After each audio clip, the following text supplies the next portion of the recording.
And Saul took for himself 3,000 men of Israel, of whom he kept 2,000 with him in Michmash and in the mountain of Bethel, and 1,000 were with Jonathan in Gibeah in the land of Benjamin. The rest of the people he sent back to their tents. And Jonathan made an attack on the armed force of the Philistines stationed at Gibeah. And news was given to the Philistines that the Hebrews were turned against them. And Saul had a horn sounded through all the land. And all Israel had the news that Saul had made an attack on the Philistines, and that Israel was bitterly hated by the Philistines. And the people came together after Saul to Gilgal. And the Philistines came together to make war on Israel. 3,000 war carriages and 6,000 horsemen and an army of people like the sands of the sea in number. They came up and took up their position in Michmash, to the east of Bethaven. When the men of Israel saw the danger they were in, for the people were troubled, they took cover in cracks in the hillsides and in the woods and in rocks and holes and hollows. And a great number of the people had gone over Jordan to the land of Gad and Gilead, but Saul was still in Gilgal. And all the people went after him shaking in fear.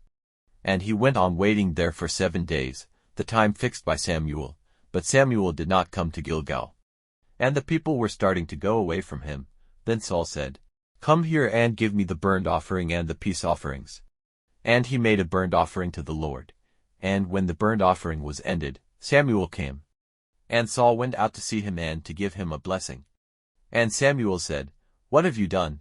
And Saul said, "Because I saw that the people were going away from me, and you had not come at the time which had been fixed, and the Philistines had come together at Michmash. I said, Now the Philistines will come down on me at Gilgal, and I have made no prayer for help to the Lord. And so, forcing myself to do it, I made a burnt offering." And Samuel said to Saul, "You have done a foolish thing. You have not kept the rules which the Lord your God gave you. It was the purpose of the Lord to make your authority over Israel safe forever. But now, your authority will not go on. The Lord, searching for a man who is pleasing to him in every way, has given him the place of ruler over his people, because you have not done what the Lord gave you orders to do." Then Samuel went up from Gilgal, and the rest of the people went up after Saul against the men of war, and they came from Gilgal to Gibeah in the land of Benjamin. And Saul took the number of the people who were with him, about 600 men. And Saul, with Jonathan his son and the people who were with them, was waiting in Gibeah in the land of Benjamin, but the tents of the Philistines were in Michmash. And 3 bands of men came out from the Philistines to make an attack.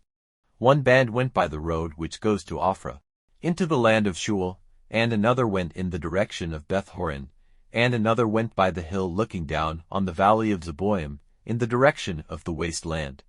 Now there was no iron worker in all the land of Israel, for the Philistines said, "For fear the Hebrews make themselves swords or spears," but all the Israelites had to go to the Philistines to get their plows and blades and axes and hooks made sharp. For they had instruments for putting an edge on their plows and blades and forks and axes, and for putting iron points on their ox-driving rods. So on the day of the fight at Michmash, not a sword or a spear was to be seen in the hands of any of the people with Saul and Jonathan. Only Saul and his son Jonathan had them. And the armed force of the Philistines went out to the narrow way of Michmash,